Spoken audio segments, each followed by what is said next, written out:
Шығарылышыбызны актуаль әңгәмә сәхифәсе белән дәвам итәбез. Студиябыз кунагы автор башкаручы Флюрә Кылахмәтова Талипова. Әңгәмәне Миңназым Сәфәров алып бара. Үзенчәлекле тавыш иясе, күп санлы җырлар авторы.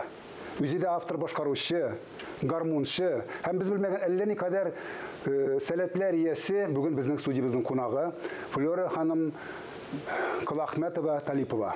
Хәерле көн, Флюрә ханым. Хәерле көн, Миңназым әфәнде, хәерле көн. Бер кешегә, бер хатын кызга шуның кадәр вазифа күп түгелме? Мин санап чыккан вазифалар. Миңназым әфәнде, мин күп түгел дип уйлыйм. Ул кеше шулай булырга тиеш, камилләшергә тиеш. Булганнан бар да була димәкче буласыз, әйме? Кеше һәр вакытта үсәргә тиеш, камилләшергә тиеш, булмаганын булырга тиеш дип уйлыйм. Ни өчен әйтәм, чөнки кай вакытта менә кешеләрнең күп векторы, үсеш векторы зур булганга күрә, бер яна юнәлештә түгел, берничә юнәлештә эшләгәнгә күрә, бәлкем игътибарда җитеп мәскән мөмкин, мәсәлән, композитор буларак яки анда җырчы, башкаручы буларак кына. Сезгә булар камашаулык итми димәкче буласыз, әйме?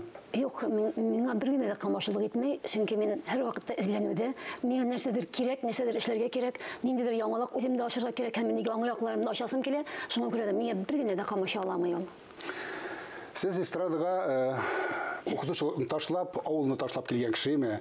Әлбәттә, экран ул сәхнә чыгарга теләмәгән хатын-кыз сирәктер инде, әйме?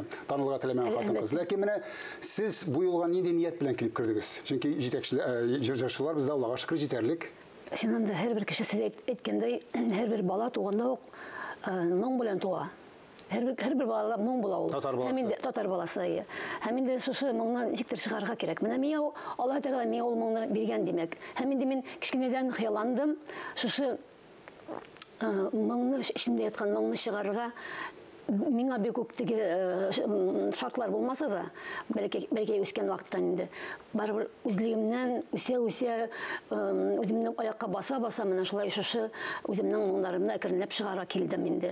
Бөтен нәрсә эшләсәм дә миңа һәр вакытта аз һәм инде күбрәк үземне төрле яктан ачасым килде.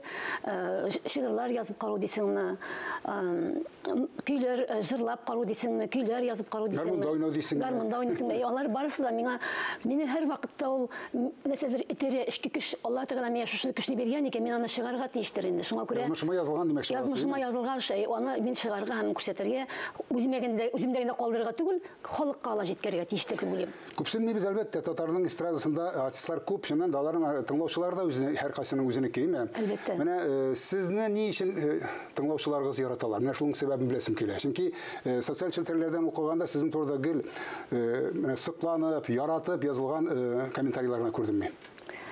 Ни өчен яратам икән? Һәрбер җырчының чыннан да бездә шулар шугатлы күп. Ләкин аларның берсе дә аларның безнең татар эстрадасында камашауламыйлар. Булсыннар, күп булсыннар дип уйлыйм. Без бит татар мөхитендә үзебезнең халыкны, милләткә хезмәт итәргә тиеш. Һәр яклап та нинди генә кемнеңдер бәлки эстрада җырлары белән байта, кемдер анда башка төрле мөнәҗәтләр белән, кемдер менә минем шикеллеләр инде милли сәяси темаларга язып, ничек милләтпәрвәр буларак халыкка ниндидер аң бирәсе килә торгандыр. Шуңа күрә һәрбер кешенең үз минем үз юлым һәм инде мин бер тамашачыгызның күңелен шуның белән алгансыз булып чыга инде. Мишеннән дә сезнең репертуарыгызда Фәүзия ханым Бәйрәмованың, Айдар абый Халимның патриотик дип әйтәбез, милләтпәрвәр шигырьләренә язылган җырларыгыз бар. Аларны да халык бик яратып тыңлый торгандыр дип уйларга кирәк. Халык мин ничек дип әйтергә, халык бәлки аны халыкка, безнең халыкка җиңелрәк җырлар кирәктер. Әмма ләкин халыкка мин теге мәхәббәт җырларын күбрәк ярата. Әмма безнең халык бит инде шулайрак мәхәббәт җырларына күбрәк игътибар итә. Әмма ләкин ул безнең халыкта милләт менә көрәш җырлары булырга тиеш дип уйлыйм. Чөнки без әгәр дә үзебезнең милләтебезне яратмасак, үзебезнең шушы милләтебезгә сөю юк икән, ярату юк икән, ничек итеп без милләтне үстерик? Без халыкка менә шу барыбер милләт буларак яшәсен өчен милләт, уның көрәш җырлары булырга тиеш. Һәм халыкта нинди рухын уятырлай җырлар булырга тиеш дип уйлыйм мин. Казан тамашачысында сөендергә уйлагансыз икән, кайда, кемнәр белән, ничек икән дә әйтеп китсәгез иде тамашачыларга. Менә Аллага шөкер, мин Казан тамашасына да үземнең чыгышларымны, җырларымны җиткерәсем килеп, менә 14 март көнне Чулпан мәдәни үзәгендә безнең концертыбыз булачак. Ул концертта инде бик күп минем җырларымны башкаручы бик күп җырчылар, Татарстанның халық артистлары, Татарстанның атказанган артистлары, һәм инде һәм башка артистлар башкаруында минем җырларым җырланачак, һәм инде шушы кичәдә катнашачак. Олар 125ләп артист катнашачак. Шуңа күрә дә бик кызыклы булыр дип уйлыйм. Татарстанның халык артистлары Миңгол Алиев, күрәсе килгән кешеләр булса, инде безнең мөхтәрәм, безнең шәхесебез, Татарстанның халык артистлары Римма Ибрагимова, Татарстанның атказанган артистлары Гөлдәния Хәрәулина, Татарстан халык артисты Алина Шәрифҗанова.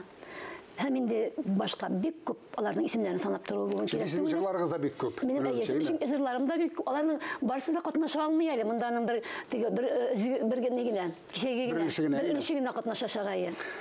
Амин, шулай булсын, иҗат чишмәгез саекмасын, тамашачыгызны яңадан-яңа иҗат җимешләре белән сөендергә язсын, исәнлектә күрешик. Алла бирсә. Рәхмәт сезгә, Минназим әфәнде, шушы чакыруыгыз өчен, һәм инде күрешергә язсын, хөрмәтле тамашачылар белән. Амин, шулай булсын. Бизәктә. Рәхмәт.